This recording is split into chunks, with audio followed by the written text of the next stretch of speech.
शांति। आज हम अशरीरी अवस्था में देखेंगे कि अशरीरी अवस्था की इम्पोर्टेंस है, क्यों ज़रूरी है। सेकंड, अशरीरी अवस्था क्या है, उसकी क्या निशानियां हैं, कैसे समझे कि हम अशरीरी है भी या नहीं। और थर्ड, जो हमारा फेवरेट है, जो आपने थंबनेल में भी देखा कि एरो में लिखा हुआ है, आफ्टर 5 मिनट आप देह से कंप्लीट आत्मा बन चुके होंगे। तो उसकी क्या विधि है, अशरीरी अवस्था की इम्पोर्टेंस क्यों है, क्यों ज़रूरी है। तो जैसे कि इससे पहले वाली वीडियो में बात हुई थी, बातों में ही हम हमारे ब्राह्मण जीवन का पुरुषार्थ समझ सकते हैं कि मुझे क्या करना है, क्यों करना है और कैसे करना है। तो आधार तो ये है, हम जो भी कर रहे हैं किस भावना से कर रहे हैं, उस भावना के आधार पर ही हमारे कर्मों का या पुरुषार्थ का परिणाम डिसाइड होता है। तो जिन्होंने देखेंगे, अभी तो हमने देख लिया था उसमें कि हमें क्या करना है और क्यों करना है, अब कैसे करना है। तो अशरीरी अवस्था की इम्पोर्टेंस यहीं पे आ जाती है कि अशरीरी अवस्था से आत्मा अपने कर्मेंद्रियों पर और जो सूक्ष्म कर्मेंद्रियाँ हैं, स्थूल कर्मेंद्रियाँ हैं, इन्हों पर विजय पा लेती है। जैसे कि आत्मा अपने राजाई संस्कारों में आने लगती है। उस आत्मा को बाबा ने चलती फिरती राजधानी दी है, देह। इस राजधानी को उसको चलाना सीखना है। जब वो इस राजधानी को चलाना सीख जाएगी, मतलब अनुभवी हो जाएगी, इसी को कहेंगे हम कि जब उसके अंदर इस राजधानी को चलाने के संस्कार आ जाएंगे, तो इसी संस्कारों और अनुभवों के आधार पर उसको भविष्य का राजाई पद या राजाई तिलक मिलेगा।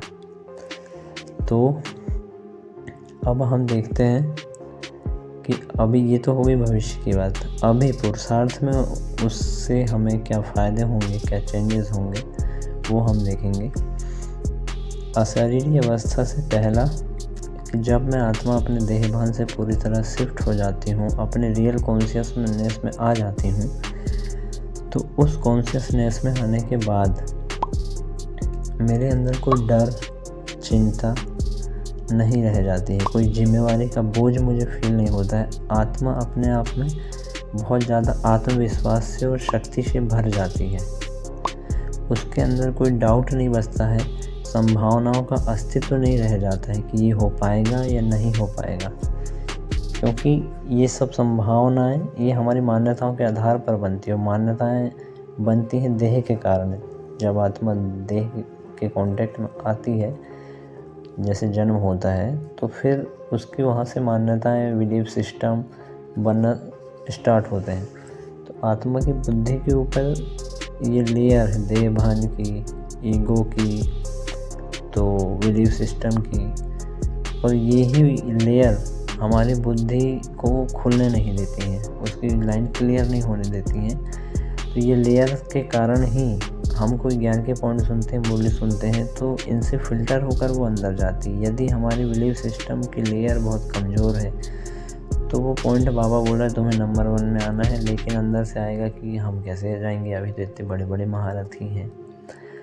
तो जब मैं आत्मा अशरीरी होती हूँ, तो ये ऊपर जो बुद्धि के ऊपर ये लेयर है, ईगो की, देह भान की, बिलीफ सिस्टम की, ये सारी लेयर हटते जाती हैं। इसलिए बाबा बोलता है कि मुरली भी सुनो तो आत्मिक स्थिति में स्थित होकर सुनो। क्यों? क्योंकि मैं देहभान से शिफ्ट हो गया, आत्मा ही बन गया, तो आत्मा की बुद्धि एकदम खुली है। फिर बाबा फिर जिस भाव से जिस रीति सुना रहा है मुरली, वो उस रीति से ही अंदर धारण होगी। और जो चीज़ बुद्धि में धारण हो जाती है, वो प्रैक्टिकल में नेचुरल आ जाती है। सबसे पहले बुद्धि में धारणा होती है। तो एक तो लेयर हटने लगती है, कॉन्फिडेंस बढ़ता है। दूसरा है कि आत्मा जब अपने रियल स्वरूप में आकर जब बाबा को याद करती है, तो सेकंड में जन्मों के पाप भस्म होते हैं। सेकंड में आत्मा की प्योरिटी का लेवल बहुत ज़्यादा स्पीड से बढ़ता है। आप 1-2 दिन ही ये अवस्था में टिक कर यदि बाबा को याद कर लेंगे, तो आपको अनुभव होगा कि कि आपको योग में भी नींद नहीं आएगी, चाहे अमृत वेला है या नुमा शाम है या मुरली क्लास है। बहुत सारे लोगों को नींद आती है। उसका कारण है कि आत्मा में जितना बोझ है विकारों का, पाप कर्मों का, पिछले जन्मों का, तो बोझ के कारण ही आत्मा को नींद आती है योग में। क्यों? मुरली क्लास में। क्योंकि जो बाबा की तरफ से आ रहा है ना, तो बुद्धि सोने का बर्तन बनी ही नहीं है, तो वो चीज़ उसमें ठहरती नहीं है। बुद्धि उसके लायक ही नहीं है कि वो चीज़ वो झेल पाए। तो आत्मा की जैसे ही प्योरिटी का लेवल बढ़ता है, उसके विकर्म में विनाश होते हैं, तो आत्मा के अंदर से आत्मा हल्की हो जाती है। फिर उसको नींद ही नहीं, झुट के उठ के आना, क्योंकि ये योग में, मुरली में नींद आना, झुट के आना, ये भी सजा है आत्मा को। तो ये सजाओं से मुक्त हो जाती है वो। दूसरा है कि जो हमें थकान होती है, तो आत्मा कर्मेंद्रियों से कर्म करते करते थक जाती है, उसकी एनर्जी डाउन होती है या वेस्ट होती है। तो जब हम अशरीरी होते हैं तो आत्मा की थकान खत्म हो जाती है। बाबा ने बोला है अंत समय तुम्हारी सेकंड में घंटों की नींद पूरी होगी, क्योंकि टाइम ही नहीं मिलेगा सोने का। तो अशरीरी अवस्था में वो ताकत है। कई बार आपने मुरली में सुने होंगे कि आबू से आप दिल्ली तक भी अशरीरी होकर जाएंगे, पैदल भी जाएंगे तो थकान नहीं होगी। हालांकि वो चलते फिरते वो अवस्था बनाना बहुत बड़ी मेहनत है, लेकिन बाबा ने बोला है तो कुछ तो राज होगा कि आप इतनी दूर भी पैदल चलेंगे तो थकान नहीं होगी। मतलब ये ताकत है आत्मा में। फिर आत्मा जब अशरीरी होती है तो उसके अंदर सुख, शांति, आनंद, प्रेम, पवित्रता, ज्ञान और शक्ति ये ऑलरेडी भरे हुए हैं। तो जब वो अपने रियल स्वरूप में आती है तो ये चीज़ें बाहर आने लगती है। यहाँ तक कि ज्ञान भी ऑटोमेटिक अंदर से निकलता है। हम जब अशरीरी होते हैं तो हमारे संकल्पों की स्पीड बहुत ज़्यादा मतलब ऐसे स्लो हो जाती है, स्पीड से नहीं चलते। आपके संकल्पों की गति जितनी कम होगी, आप उतना ही किसी चीज़ को बहुत गहराई से ऑब्ज़र्व कर पाओगे, किसी भी पॉइंट पर मनन चिंतन गहराई से कर पाओगे। अपनी सेल्फ चेकिंग भी आप बहुत सूक्ष्म कर पाओगे, क्योंकि बुद्धि को सारी चीज़ें एक फिल्म के रूप में दिखाई देने लगती हैं, चित्र के रूप में दिखाई देने लगती हैं। आप किसी टॉपिक पर भी बोलेंगे तो वो टॉपिक आपको एक फिल्म की तरह दिखाई देगा कि आपको सिर्फ देख कर वर्णन करना है। इतनी आपकी बुद्धि क्लियर, रिफाइन हो जाती है और सूक्ष्म हो जाती है। अशरीरी अवस्था से एक और जो फ़ायदा या इम्पोर्टेंस हम समझें कि आत्मा के संस्कारों में बहुत जल्दी परिवर्तन दिखाई देता है।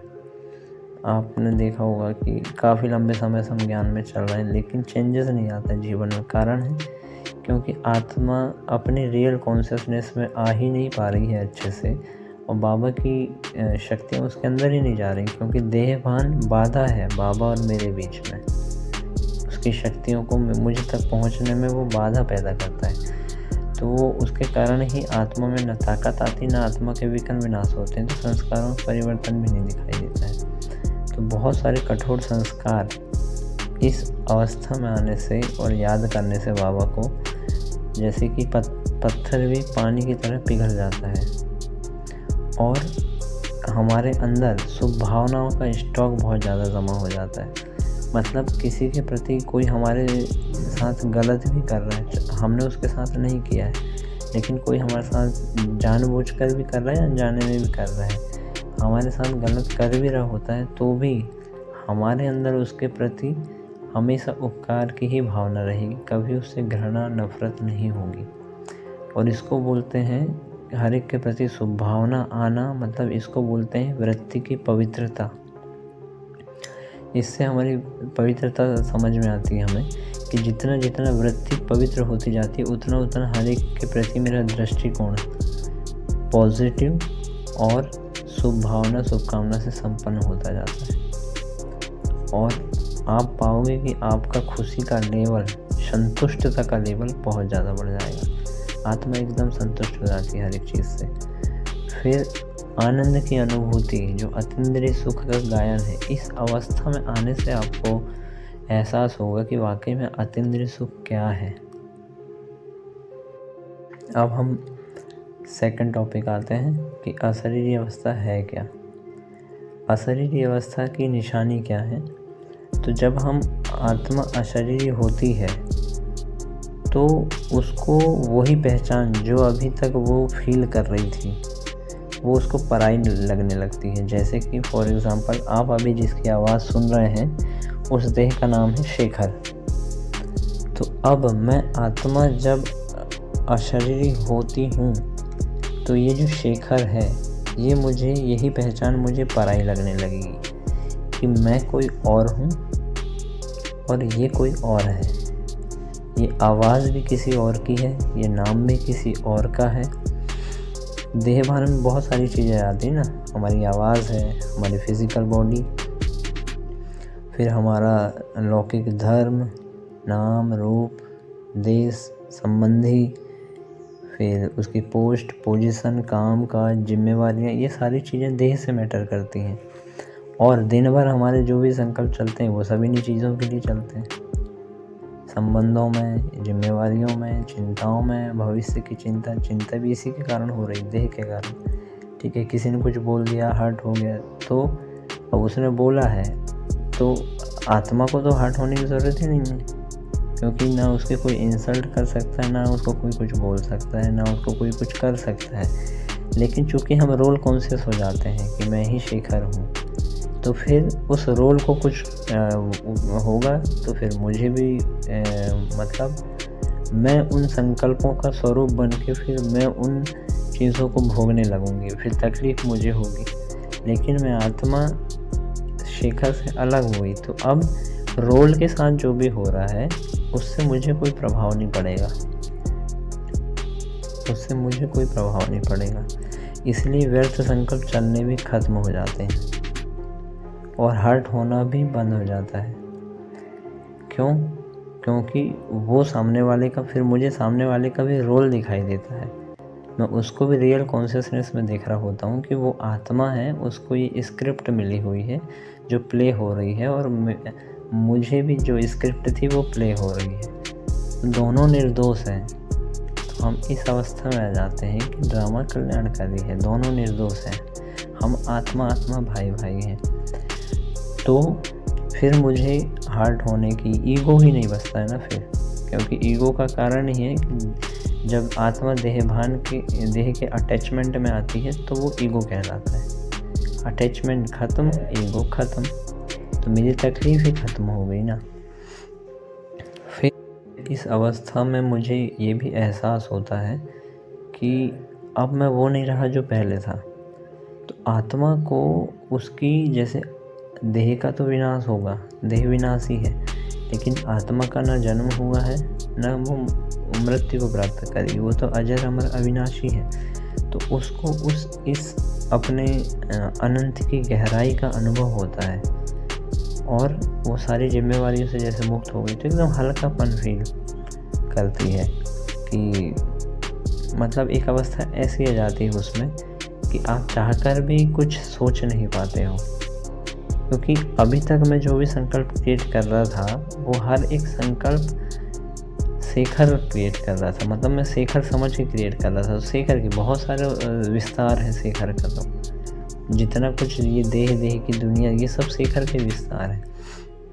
लेकिन आत्मा का इन किसी भी चीज़ों से कोई लेना देना नहीं है, उसका किसी भी व्यक्ति, वस्तु, पदार्थ, संबंध, किसी भी चीज़ से उसका कोई कनेक्शन नहीं है। वो एकदम स्वतंत्र है, अपने आप में अकेली है, स्वतंत्र है। और शिव भगवान वाच है कि स्वतंत्र आत्मा को परमात्मा की याद स्वतः आती है। क्यों? क्योंकि आत्मा के अंदर तीन चीज़ें स्टोर है। एक अपने घर की याद, दूसरा अपने पिता की याद, तीसरा अपनी राजधानी स्वर्ग है ना, उसकी याद। कहीं ना कहीं वो सुख उसको खींचता है, अपना घर की याद खींचती है और अपने पिता की याद खींचती है। तो ये तीन चीज़ें, क्योंकि ये अविनाशी हैं, तो ये आत्मा के अंदर भरी हुई है। तो स्वतंत्र आत्मा को ये चीज़ें स्वतः याद आती हैं, फिर हमें याद करने के लिए सोचना नहीं पड़ता है, ऑटोमेटिक बाबा की याद आती है। तो आत्मा इतनी स्वतंत्र हो जाती है कि उसको बाबा, अपना घर, अपनी राजधानी गाँव और सूझता ही नहीं है। वो चाहकर भी इस दुनिया की किसी भी चीज़ को सोच नहीं पाती है, क्यों? क्योंकि उसके लिए ये हर एक चीज़ पराई हो गई। हर एक चीज़, ये दुनिया भी जैसे कि वो अब मेहमान पने की फीलिंग में है कि मैं यहाँ पर एक थोड़े समय के लिए आई थी। अब मेरा यहाँ ये कोई भी चीज़ मेरी नहीं है, उस मेरापन से भी मुक्त हो जाती है और सारा जो माया का गेट जो है आने का, वो यही तो है, मैं और मेरा। जैसे ही उसने देह को मैं समझी, दुनिया को मेरी समझी, संबंधों को मेरा समझा और ये सब, तो फिर माया यहाँ से आ जाती है कि अब मुझे कुछ होगा, मुझे किसी ने कुछ बोल दिया तो तकलीफ़, मेरे साथ कुछ हो गया तो ये मैं और मेरे से ही मुक्त हो गए, तो फिर कुछ बचे नहीं। अब जो भी हो रहा है वो एक पार्ट था, वो एक रोल था, मेरे साथ कुछ हुआ ही नहीं है। भाई मैं तो अपने अनादि स्वरूप में वैसे ही संपूर्ण हूँ, मुझे क्या कर पाया कोई? कुछ नहीं कर पाया। तो ऐसी अनुभूति होती है और अपनी जो रियल पहचान है वो समझ में आती है हमें, और दिन भर उस फीलिंग से फिर बाहर आने का मन नहीं करता है। अब हम लास्ट में बात करते हैं कि अशरीरी अवस्था बनाए कैसे बनाएं, क्या विधियाँ होनी चाहिए। तो सिंपल सा है कि जैसे अभी हम बात कर रहे थे कि देह भान में इतनी सारी चीज़ें हैं कि नाम रूप, उसका लौकिक धर्म संबंधी, उसकी जिम्मेवारियाँ, उसका कारोबार, खाना पीना रहना, उसका सोचने का तरीका, देह का, ठीक है। अब जैसे ये शेखर है, तो मैं आत्मा जब इसको शेखर को ही मैं समझ लूँ कि मैं ही ये हूँ, तो अब मेरे किसी के साथ हिसाब किताब है, किसी ने कुछ बोल दिया था किसी को, तो उसके लिए संकल्प चलेंगे, उसको कुछ सुना दूँ, उसको कुछ बोल दूँ, या फिर कुछ जिम्मेवारियां हैं उनकी चिंता, बोझ पास्ट का, बहुत सारी चीज़ें हैं ना, तो यही सब चलती हैं। अब मुझे करना क्या है कि आत्मा को अब अपने इस देह को अलग करना है। हम क्या करते हैं अभी तक योग में कि आत्मा बनने की कोशिश करते हैं कि मैं पहले अब इसी कॉन्शियसनेस में बैठा हूँ योग में शेखर बनकर, और अब मैं अपने आप को आत्मा समझने की कोशिश कर रहा हूँ। भाई मैं तो हूँ ही आत्मा ना, मुझे आत्मा समझने की क्या ज़रूरत है, मैं तो हूँ ही आत्मा। चाहे इस बात पर कोई विश्वास करे या ना करे, लेकिन वो भी आत्मा ही है। अब मुझे करना क्या है? तो फिर मैंने जो ये वस्त्र पहन रखा है झूठा कॉन्शियसनेस का कि मैं देह हूँ, इस वस्त्र को निकाल के फेंकना है मुझे। जैसे कि फॉर एग्ज़ाम्पल स्थूल में हम समझें कि मैंने एक शरीर है और उसमें ये कपड़ा पहन रखा है। अब मैं भूल गया कि मैं शरीर अलग हूँ, मैंने ये जो ऊपर कपड़ा पहन रखा है रस्सी का, इस कपड़े को ही मैंने अपनी रियल आइडेंटिटी समझ लिया कि यही मैं हूँ। तो अब यदि मुझे कोई ये आके बता दे कि भाई आप कपड़ा नहीं हो, आप ये जो देह है वो हो, कपड़ा नहीं हो आप, तो क्या होगा? मुझे यदि इस बात पे विश्वास हो जाता है तो मैं क्या करूँगा? अब मुझे अपने आप को देह नहीं समझना है, मैं अपने कपड़े निकाल के फेंक दूँगा, मैं जो हूँ वो उसका मुझे एहसास हो ही जाएगा।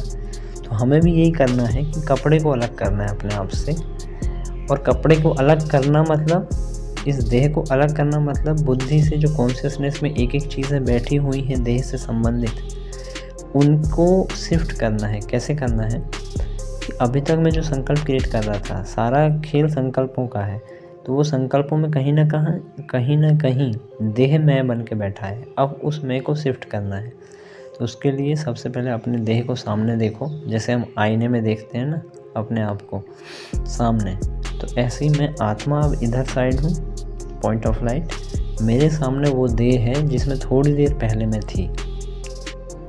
अब मैं प्रेजेंट में आत्मा हूँ और सामने देह है, देह भी प्रेजेंट है, मैं भी प्रेजेंट हूँ, लेकिन उसकी कॉन्शियसनेस देह की अब मेरे लिए पास्ट हो गई। अब मेरी वर्तमान में कॉन्शियसनेस ये है कि मैं एक ज्योति बिंदु लाइट हूँ। अब मुझे एक एक कॉन्शियसनेस को शिफ्ट करना है और गहराई से समझना है। वो कैसे कि अब मैं जो सोच रही हूँ वो आत्मा समझकर सोच रही हूँ, अब मैं देह समझकर नहीं सोच रही हूँ। जैसे कि एक संकल्प, योग में बैठे हैं और संकल्प आया कि मुझे बाबा को याद करना है, या फिर मुझे अपने आप को आत्मा समझना है। अब आप सोच के देखो कि ये जब तक मैं शेखर हूँ, या आप जो भी सुन रहे हैं, आपका जो भी नाम है उसके साथ आप रिलेट कर सकते हैं। तो मैं जब तक शेखर समझ रहा हूँ अपने आप को, तो मेरे ये संकल्प चलेंगे कि अब मुझे आत्मा समझना है। लेकिन मैं हूँ ही आत्मा, तो आत्मा ये थोड़ी सोचेगी कि मुझे आत्मा समझना है, भाई वो तो है ही आत्मा ना। तो अब हमें ये देखना है कि मैं आत्मा ही हूँ, तो अब मेरे संकल्प क्या होने चाहिए, क्या होने चाहिए। जैसे कि कोई शेखर को आवाज़ लगा रहा है, तो मैं देहभान में होंगी तो मुझे क्या फील होगा कि मुझे आवाज़ लगा रहा है। लेकिन अब मुझे क्या संकल्प आएगा, कोई आवाज़ लगाया शेखर, तो मुझे अब संकल्प आएगा आत्मा कि ये उसको बुलाया जा रहा है, मुझे नहीं बुलाया जा रहा है, मैं आत्मा हूँ, है ना। लेकिन अब आत्मा शेखर को डायरेक्शन दे सकती है कि भाई तुझे कोई बुला रहा है। तो इतना डिटैच फील करना है मुझे कि वो अलग है, मैं अलग हूँ। अब हमारे सबकॉन्शियस माइंड में ये सारी छोटी छोटी चीज़ें बैठी हुई हैं कि शेखर का नाम ही मेरा नाम ये है, मेरा रूप ये है, मैं यहाँ रहता हूँ, मेरे संबंधी ये हैं। तो अब इन सब चीज़ों को गहराई में सोचना है कि आत्मा का नाम क्या है, आत्मा का रूप कैसा है, आत्मा का कौन संबंधी है, आत्मा के कितने संबंध हैं। आत्मा के कोई संबंध नहीं, सब आत्मा भाई भाई है, ठीक है। तो आपको धीरे धीरे ये हर एक कॉन्शियसनेस को हटाना है, हर एक कॉन्शियसनेस को हटाना है कि अब जैसे कि मैं तो अब एक संकल्प कि भाई मैं बाबा कमरे में बैठूंगी तभी योग लगेगा। अब वो तो देह बैठेगा, आत्मा तो है ही स्वतंत्र, उसको तो परम धाम में बैठना है। वो तो परम धाम में कहीं भी रहते हुए वो परम धाम में बैठ के बाबा को याद कर सकती है। तो हर एक संकल्प जो उस दौरान चल रहा होता है, जब हम योग बैठे, तो उस संकल्प को आत्मा समझ कर सोचना है। अभी तक मैं देह भान में थी तो देह समझ के सोच रही थी, अब मैं आत्मा ही इन संकल्पों को क्रिएट करूँगी तो क्या चेंजेस आएगा, आत्मा के यही संकल्प कैसे होने चाहिए। तो आपको फ़र्क समझ में जाएगा। और जैसे ही आप आत्मा समझ कर सोचना स्टार्ट करेंगे, आप हर एक चीज़ से डिटैच हो जाएंगे। जैसे कि आप बैठे हो और आपको एक संकल्प आ रहा है देह भान में जब तक है कि आज भोजन में क्या बना होगा, मधुबन में है तो भोजन में क्या बना होगा, क्या खाऊंगा, ऐसा संकल्प आ रहा है। अब आत्मा सोच रही है तो आत्मा को ये संकल्प ही नहीं आएगा, क्यों सोचूं मैं, भाई मुझे तो भूख ही नहीं लगती है, शेखर को चाहिए खाना, मुझ आत्मा को नहीं चाहिए। मुझ आत्मा का भोजन तो अभी मैं कर ही रही हूँ बाबा के पास बैठ के। ज्ञान और योग शक्तियाँ, यही तो आत्मा का भोजन है। तो आप एहसास करोगे, आपको भी एक आश्चर्य की फीलिंग होगी, वंडर लगेगा कि मैं आपको जैसे कि वो एक झूठी दुनिया और सब कुछ झूठ लगेगा, जैसे कि एक सपना। और हंसी भी आएगी अंदर ही अंदर की किन झूठी चीज़ों में और झूठे सपनों में मैं खोई हुई थी। और इतना वंडर और इतनी खुशी फील होगी कि मैं इस झूठी दुनिया से बाहर आ गई। तो हर एक कॉन्शियसनेस को ऐसे समझ के फील करना है कि मैं आत्मा हूँ और अब आत्मा क्या सोचेगी। फिर आप देखोगे जो भी व्यर्थ संकल्प चल रहा, कुछ भी चल रहा था, जो भी संकल्प आ रहे थे उनको किसी को रोको मत। बस ये देखो कि यही संकल्प आत्मा क्रिएट करेगी तो कैसे करेगी। आप अपने रियल कॉन्शियसनेस में शिफ्ट हो जाओगे।